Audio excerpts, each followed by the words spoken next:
The Baltimore Ravens trade Pro Bowl offensive tackle Orlando Brown to the Kansas City Chiefs. We got to talk about it. Growing up as a kid, yeah. All a nigga wanna have was a Burberry scarf and $3 in my pocket.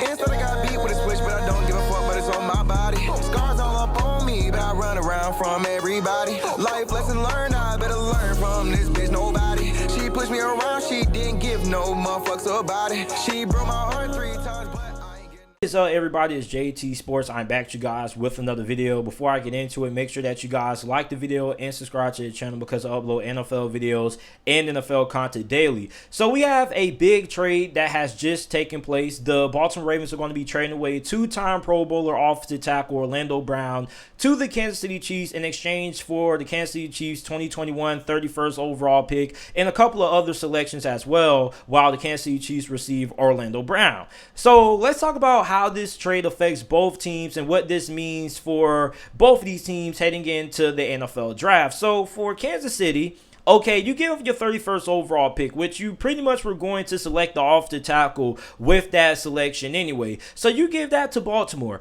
Now with the acquisition of Orlando Brown, you have one of the best offensive lines in football, because remind you that Kansas City pretty much said that they were going to revamp their offensive line this offseason after the Super Bowl loss to the Tampa Bay Buccaneers, which they pretty much lost that Super Bowl because they couldn't win up front. And a lot of people, and I emphasize this, I have been emphasizing this all off season, you are not going to win if you can't win up front. I've been telling Detroit Lions fans this, Cincinnati Bengals fans this, and none of those fan bases seem to grasp the concept that it doesn't matter how many great wide receivers you have and how good your quarterback is if you don't have an offensive line that gives the quarterback time to throw the ball to those talented wide receivers. But anyway, the Kansas City Chiefs just signed Joe Thuney during free agency a couple of weeks ago. Okay, you sign Long as well. Now you bring in Orlando Brown. Okay, you have one of the best offensive lines in the NFL. Now, they still have some work to do because I believe that Orlando Brown will be playing left tackle, not right tackle anymore. So now for Kansas City, they still need to work on the right side of the offensive line. But for Kansas City, you're going to be heading into the dead period of the NFL offseason with one of the best offensive lines in the NFL. And remind you that Kansas City already has a pretty loaded offense. You got Patrick Mahomes, the best quarterback in the NFL. You have one of the best receiving corps in the NFL. You have the best tight end in the NFL in Travis Kelce. You got Clyde Edwards-Helaire. Now you're going to have one of the best offensive lines in the NFL. Now I get it. A lot of people are going to be like, JT, it doesn't make sense that Baltimore would trade Orlando Brown to Kansas City inside of the conference, which makes sense. I can understand why some of you guys may be saying this, but at the same time, if a team is offering you a certain amount of compensation that you just can't pass up, you take that regardless of if they're in the same conference or not. If you're getting the best offer from a certain team inside your conference, you got to take that, okay?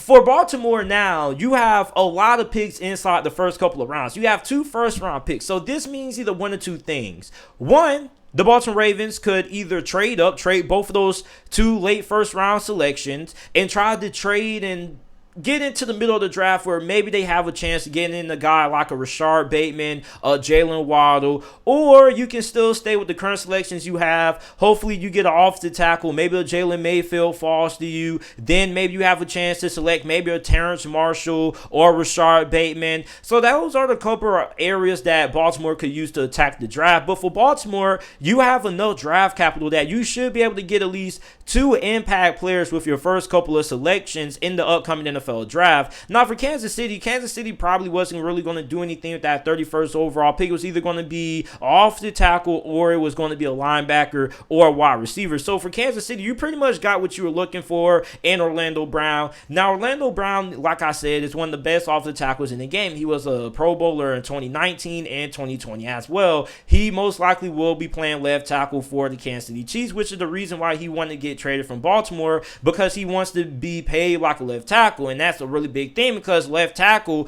is one of the hardest positions to find in the NFL right now. It's even hard to find even a serviceable starting caliber left tackle in the NFL. So for Orlando Brown, he's probably going to end up becoming one of the highest paid left tackles, or one of the highest paid offensive tackles or offensive linemen in NFL history when it's all said and done. Remind you, this guy hasn't even been in the league for all that long. So I will guarantee you that Orlando Brown probably is going to be breaking the bank with the kind of contract he's going to get from Kansas City. So let me know what you guys think about this trade down in the comment section down below. Make sure that you guys like the video, subscribe to the channel for more NFL videos and content, and thank you guys for watching.